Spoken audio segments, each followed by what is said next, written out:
Why, you guys? CNN just exposed Kamala Harris for taking credit for Trump's work. Check this out. Tonight, K-File investigates. In a new report, you'll see first out front. The K-File team scoured Kamala Harris's tweets and statements going all the way back to 2017. And what they found was more than 50 instances of Harris slamming Trump's border wall. But now, new Harris campaign ads actually showcase that very wall. Wait a minute. So, guys, it's starting to look a lot like whatever Trump does, she thinks she could do better. Trump says he wants to tax people. Now she wants to tax people. But she's not gonna go about it the right way. That's the one thing. She's not gonna go about doing anything that Trump did the right way. She's gonna try to literally mock him now at this point. As a border state prosecutor, she took on drug cartels and jailed gang members for smuggling weapons and drugs across the border. And on top of critical tweets, Harris also wrote in her 2019 book, quote, "There was a bigger reason to oppose the border wall. A useless wall on the southern border would be nothing more than a symbol, a monument standing in opposition to not just everything I value, but to the fundamental values upon which this country was built.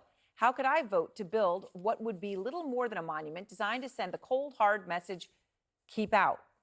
Well, K-File's Andrew Kaczynski joins me now. So, Andrew, Isn't it crazy how all this stuff unfolds? Isn't it crazy? She's like the biggest contradiction, hypocrite, whatever you want to call it. She's the biggest of it because one time she wants the border closed, then she wants the border open so she can sneak in a bunch of illegals and ruin our country and get a bunch of votes and give them free housing while our veterans have no housing.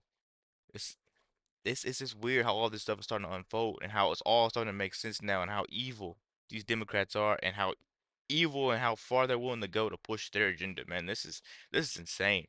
I mean, you all have gone through, I mean, scoured an incredible amount of material. Tell me more about what you found. Yeah, that's right. We found more than 50 of those tweets criticizing the border wall before she used that in her ad. And I want people to take a look at just a few of what she said here. She called it wasteful, useless, a waste of taxpayer money, a vanity wall project, a wasteful border wall, a stupid wall, a medieval vanity project, and an unnecessary wall. And those are really just, I mean, there were more of those, just like 10 or like 50. But there was really a lot of this was the common refrain during the campaign. You read that quote where she said it was against everything that not only she stood for, everything America stood for, but and she brought this up a lot. Take a listen to just one instance of that in 2019.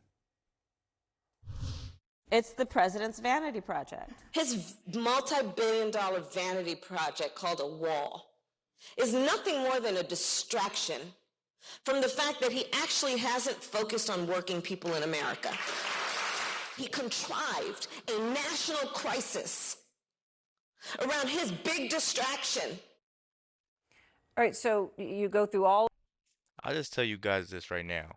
After 2020 was over, I tried to buy a house, and well, I didn't try to, I did. I bought a house, and I tried to like flip it, but it was so hard and it took so long because the prices of wood was so expensive, and it just was like a huge waste of money in the end.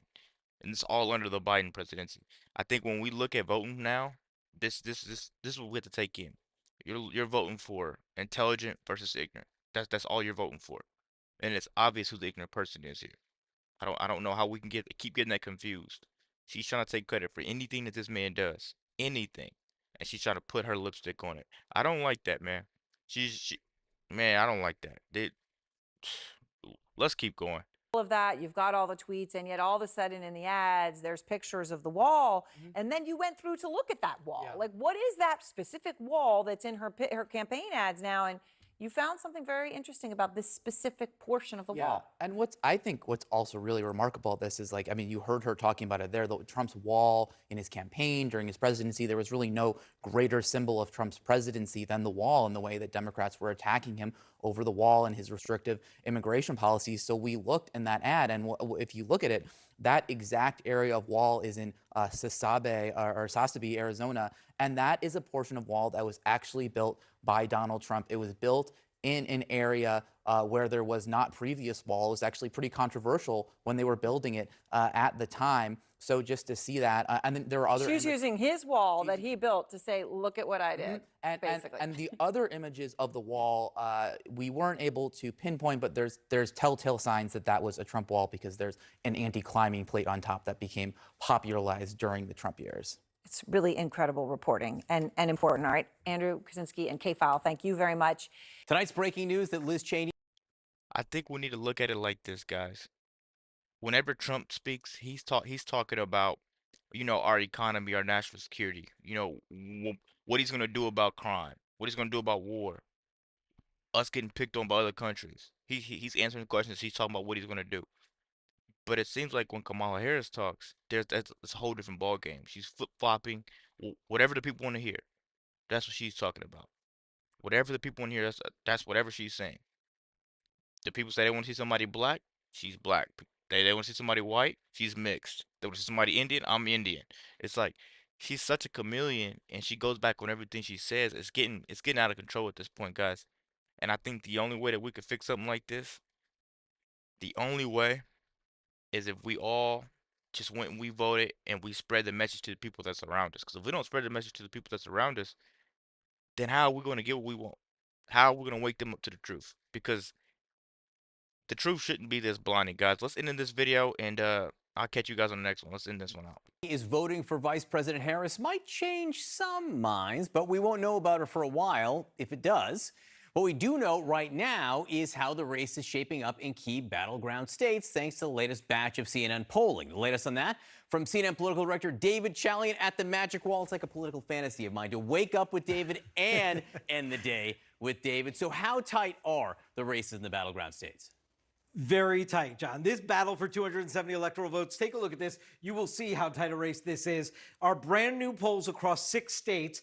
Now, in 2 of them, we see a slight lead for Kamala Harris in Wisconsin, 50-44. Michigan, she's at a 48-43% advantage there.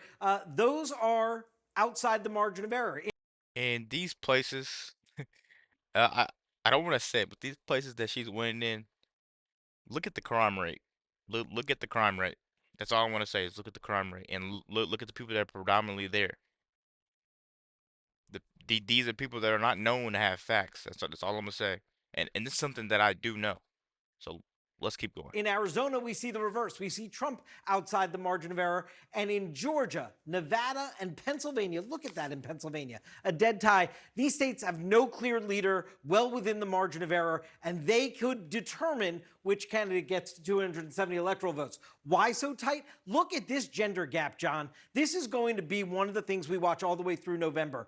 You see here where Kamala Harris extends her advantage with female voters and Trump doesn't extend his with male voters in a place like Michigan. She has a 16-point advantage. She only has an 8-point advantage with male voters. In Wisconsin, 17 percentage point advantage among women for her, 9 percentage point advantage for men for him. Those are the states where she's leading. So that's what she's looking to do. Extend her advantage with female voters in places that he doesn't overperform with male voters. That's key. And then We're gonna end this video off right here, guys.